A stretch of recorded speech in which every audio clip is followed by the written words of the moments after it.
This was a presentation given by Dr. Joe Veltmann on August 28, 2014, before 250 medical doctors in Guadalajara, Mexico, as part of a seminar entitled Using Genomic Testing to Improve Patient Outcomes.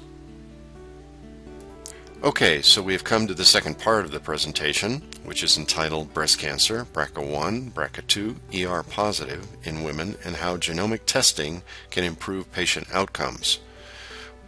In this part, we're going to be focused on ER positive or estrogen receptor positive breast cancer. One of the learning objectives of this presentation is to differentiate between the breast cancer which has a family history, which we typically refer to as BRCA1 and BRCA2, versus the sporadic form which has no family history. Estrogen receptor positive, or ER positive, breast cancer makes up about 75% of this sporadic form of breast cancer. We have known for some time that estrogen exposure increases a woman's risk of breast cancer.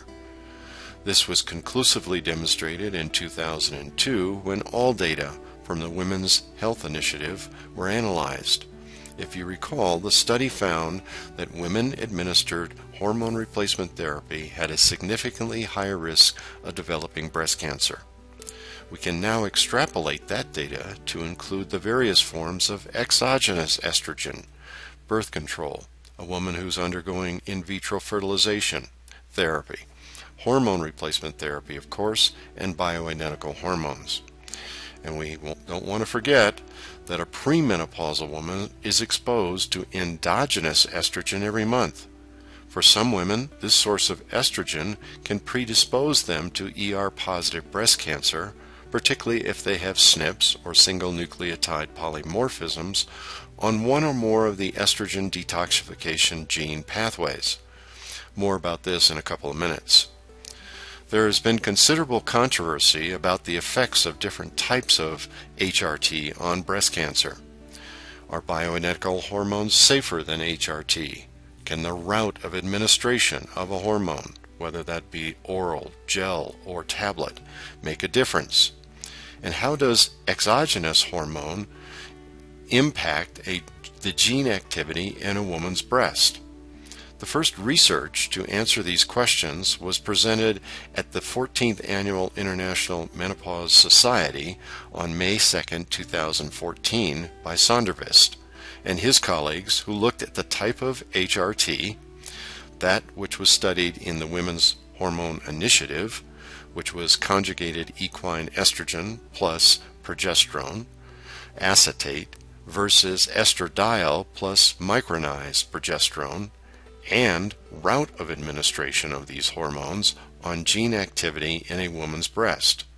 Of the 16 genes studied in the breast tissue of the women who took the WHI form of HRT, 8 of the genes expressed differently, whereas only 4 expressed differently in women who took the bioidentical preparation.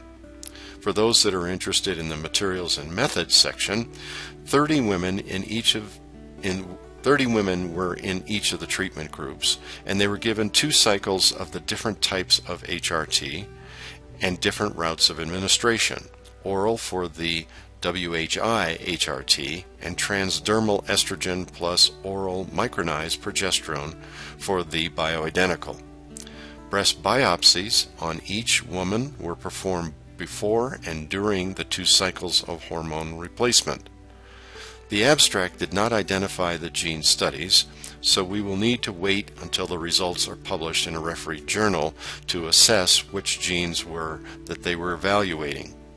This preliminary data, however, indicates stark changes in gene expression in a woman's breast depending on the type and the route of administration of HRT. Most healthcare professionals are aware of how estradiol can increase cell proliferation and cancer via its ligand with the estrogen receptor on cell membranes, resulting in an upregulation of gene expression in the nucleus and mitochondria, along with modulating cell signaling agents. That's the right-hand side of this graphic. The left-hand side of the graphic is often overlooked, I'm afraid. It is the detoxification of estradiol, its metabolites, and their impact on cell proliferation, DNA adducts, and oxidative DNA. Perhaps it is believed that if estradiol synthesis is greatly reduced using an aromatase inhibitor, or if a selective estrogen receptor modulator like tamoxifen can interfere with the ligand between estradiol and its receptor, then that's sufficient. We believe that the left-hand side of this graphic is equally as important as the right, especially if a woman has genetic SNPs on one or more of the important genes involved in estradiol detoxification. This slide is a review of estrogen metabolism from the perspective of our detoxification genes. The molecules are color-coded to help you identify the good guys from the bad guys. In the case of estrone, it is yellow since it occupies a pivotal step in the biotransformation of 3 estrogen metabolites, 2-hydroxyestrone, 4-hydroxyestrone, and 16-alpha-hydroxyestrone. The genes controlling these biotransformations are CYP1A1, CYP1B1, and CYP3A4 respectively. I call this the first tier biotransformation process. The second tier takes 2-hydroxyestrone and 4-hydroxyestrone to its downstream metabolites, 2-methoxyestrone and 4-methoxyestrone respectively, and these are under the control of the gene COMT or catechol-O-methyltransferase. 16-alpha-hydroxyestrone is converted into estriol.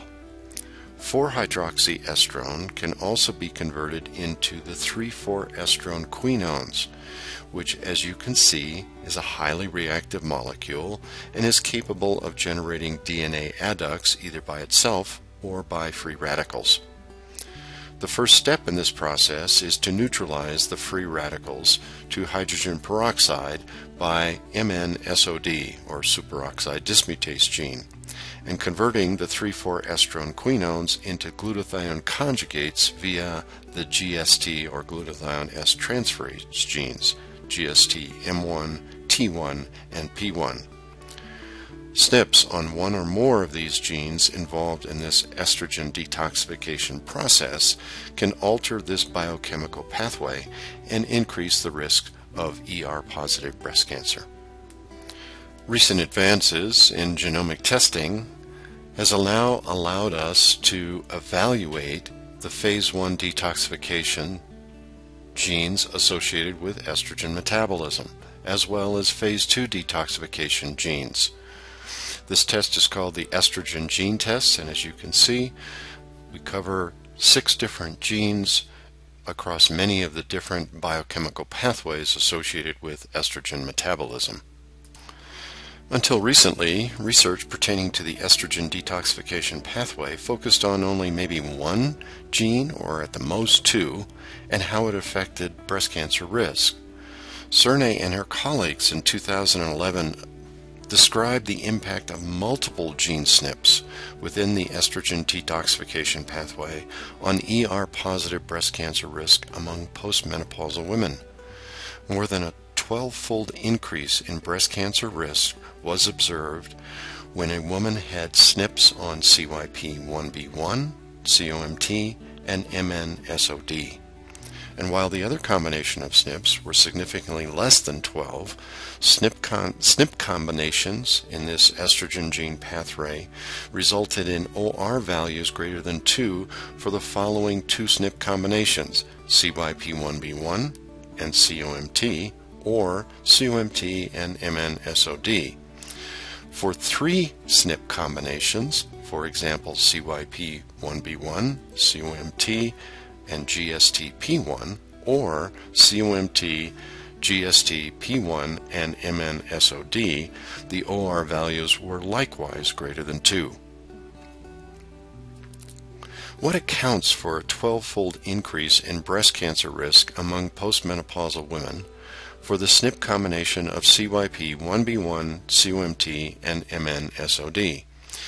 Maybe the graphic we used previously to review estrogen detoxification will help with your understanding. A SNP on CYP1B1 preferentially converts estrone to 4-hydroxyestrone at the expense of 2-hydroxy and 16-alpha-hydroxyestrone. Minimizing the production of 16-alpha-hydroxyestrone is a good thing because, as you remember, 16-alpha is an undesirable estrogen metabolite. It also minimizes the production of 2-hydroxyestrone, which if we had a choice, more 2-hydroxyestrone or 4-hydroxyestrone, we would want the former. Maybe there's a way to boost 2-hydroxyestrone when there's a SNP on CYP1B1. Let's hold on to that thought. Remember, it's the combination of CYP1B1, COMT, and MNSOD that leads to a 12-fold increase in breast cancer risk. So what is it then about a SNP on COMT that increases a woman's risk? Remember, COMT is responsible for methylating 2-hydroxy and 4-hydroxyestrone. A SNP on COMT decreases the activity of this enzyme, routing 4-hydroxyestrone to the 3,4-estrone quinones, depicted here by the bold arrow, and resulting in higher levels of this DNA-disrupting estrogen molecule. On top of that, a SNP on MNSOD leads to lower levels of superoxide dismutase and less hydrogen peroxide, but more free radical production. This combination, CYP1B1, COMT, and MNSOD, is, if you will, a perfect storm.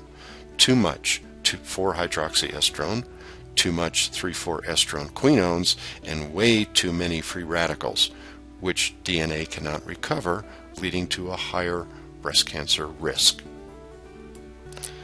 Fortunately, there are nutrigenomic interventions that can alter the expression of genes involved in estrogen detoxification and can mitigate the effects of SNPs on CYP1B1, COMT, and MNSOD. Some of you may be familiar with this concept. It's called nutrigenomics. Others may be hearing about it for the first time. Nutrients supplied either in our diet or by supplementation can upregulate or downregulate gene expression. I have discussed this process in detail and refer you to the GSN website, www.genomicsolutionsnow.com, if you're interested in learning more about this process. This slide summarizes the nutrients identified in the literature that alter gene expression when a woman has SNPs on CYP1B1, COMT, and MNSOD. I'll be giving you a case history shortly showing how a urine estrogen metabolite test assesses the efficacy of a nutrigenomic intervention, or whether you need to tweak the dose of a supplement to achieve the desired outcome. In the case of this woman, she was given both Dimpro Plus and EPA-DHA. The nutrigenomic mode of action is to upregulate the expression of CYP1A1 to reroute estrone away from 4-hydroxyestrone and more to the 2-hydroxyestrone bucket, if you will. S-adenosylmethionine, or SAMe, acts as a catalyst to help COMT methylate 2-hydroxy and 4-hydroxyestrone. As a rule of thumb, antioxidants are increased in a woman with a SNP on MNSOD to help neutralize the free radicals generated by 3,4-estrone quinone. When a woman presents with this particular SNP profile, CYP1B1, COMT, and MNSOD, we also recommend lifestyle interventions, namely to avoid excess alcohol intake, reduce stress, and practice stress management techniques. Why? COMT also degrades catecholamines, L-dopa, epinephrine, and norepinephrine. A SNP on the gene is associated with late-onset adult alcoholism, anxiety, hypervigilance, and other emotional disorders. SAMe supplementation can facilitate catecholamine degradation and lead to a less stressful circumstance or situation. A few words about bioresponse DIM before I move on to the case history. DIM stands for diindol methane and is a derivative of indol 3-carbinol, a constituent found in cruciferous vegetables. Not only has it been found to reduce estrogen receptor activity, but it also has benefit for those wanting to boost BRCA1 messenger RNA expression for those women with the inherited form of breast cancer, and those women wanting to prevent ER-positive breast cancer or its recurrence. Bioresponse DIM upregulates cytochrome P450 1A1 gene expression, rerouting estrone away from the 4-hydroxyestrone. There are many DIM products on the market. For better absorption, insist on the bioresponse form of the supplement. It is wrapped in lecithin to improve its absorption. We already know that antioxidants are necessary to neutralize and sequester free radicals. But it's good to remember that the antioxidants like vitamin A, vitamin C, and vitamin E are part of an antioxidant cascade, and by working together, they take reactive oxygen species and convert them into water. It's also important to remember that each one of these antioxidants needs to be present in the right amount at the right time in order for this antioxidant cascade to work effectively. The woman I'm about to describe in this case history has been cancer-free for the past 7 years, following the nutrigenomics recommendations and strategies from the estrogen gene test. The estrogen gene test is part of TQM's FEM panel and evaluates the genes that Cerny and others have identified which can contribute to ER-positive breast cancer in postmenopausal women, namely CYP1A1, 1B1, 3A4, COMT, GST-M1, P1, T1, and MNSOD. I've been working with the estrogen gene test for more than 13 years, having an ongoing study with more than 175 women, results of which I'll share with you in a few minutes. As you can see, when this woman sought my counsel, she was postmenopausal, had a 10-year history of HRT, was diagnosed with ER-positive breast cancer in 2007, and had a mastectomy of her right breast. She was worried, as most women are, about the possibility of recurrence, so I suggested doing the estrogen gene test. Her results are listed here on this slide. She had a SNP on CYP1B1, which means that she preferentially routed estrone to the 4-hydroxyestrone molecule. Remember, this is a bad guy. She was homozygous for COMT, meaning that she poorly methylated 2-hydroxy and 4-hydroxyestrone, and GST-M1 was absent. GST-M1 is part of a cluster of glutathione S transferase genes that convert 3,4-estrone quinone into glutathione conjugates, such as mercapturate. Her risk of ER-positive breast cancer with this SNP combination, namely CYP1B1, COMT, and GST-M1, according to Cerny's research, is approximately 2.7. She was started on Bioresponse DIM Pro Plus, and a concentrated form of fish oils, which provided 1,000 milligrams total of EPA-DHA in a 2-to-1 ratio in each capsule to upregulate gene expression of CYP1A1. She was also supplemented with SAMe to facilitate more methylation of 2-hydroxy and 4-hydroxyestrone molecules, and 5 important antioxidants: N-acetylcysteine, a precursor to glutathione; selenomethionine, a cofactor necessary for the generation and regeneration of glutathione; vitamin C, beta-carotene, and mixed tocopherols, which are first-step antioxidants in the antioxidant cascade, were also supplemented. As a researcher, I'm always interested in knowing whether something I'm recommending clinically is having a desired benefit in the patient's physiology or biochemistry. When assessing the nutrigenomic interventions as part of the estrogen gene test, I use an urinary estrogen metabolite test, which are available through several labs in the U.S., and from what I understand from Dr. Esquivel, will soon be available here in Mexico through TQ Medicine. I'm sure he will give you periodic progress reports and let you know when that test has been validated and available for purchase. The test measures the primary estrogen metabolites, estradiol, estrone, and estriol, first-tier estrogen metabolites, 2-hydroxy, 4-hydroxy, and 16-alpha-hydroxyestrone, and most importantly the second-tier metabolites, the 2-methoxyestrone and the 4-methoxyestrone. This was my patient's urinary estrogen metabolite test prior to the nutrigenomic intervention. Notice her 2-hydroxyestrone and 4-methoxyestrone levels were on the low side of the reference range. However, as you might expect for a woman with a SNP on CYP1B1, her 4-hydroxyestrone levels were way outside the reference range. On the other hand, her 4-methoxyestrone level was not detectable. For those who have used traditionally the ratio between 2-hydroxy and 16-alpha-hydroxyestrone to determine a woman's risk for breast cancer, you can see that her risk is very high. You might expect, because her 4-methoxyestrone level was not detectable, her 4-methoxyestrone to 4-hydroxyestrone level was also not detectable. After 180 days of nutrigenomic recommendations I just shared with you, her urinary estrogen metabolite results were radically different. Notice all her metabolites were in the reference range, including 4-hydroxyestrone, 4-methoxyestrone, the ratio between 2-hydroxy and 16-alpha-hydroxyestrone, and the ratio between 4-methoxyestrone and 4-hydroxyestrone. These results suggest that 1.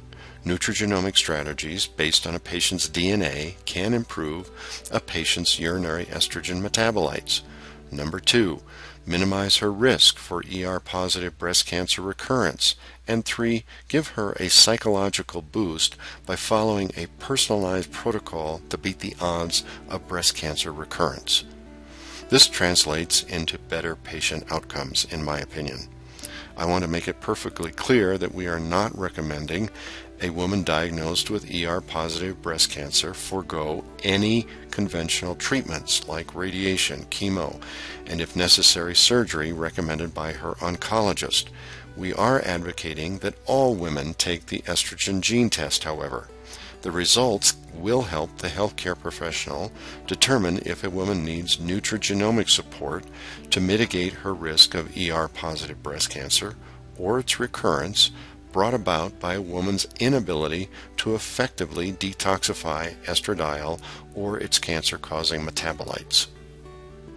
As I mentioned earlier, I have a 10-year study consisting of more than 175 women who have SNPs on at least 3 of the following genes: CYP1B1, CUMT, GST-M1, P1, T1, and MNSOD. Nutrigenomic interventions have improved estrogen metabolite balance, and we have not observed any incidence of ER-positive breast cancer or its recurrence in this study population. Here is a treatment strategy I use for an ER-positive breast cancer patient. First, I review the patient's history of estrogen exposure, HRT, IVF, birth control. I have every woman do the estrogen gene test.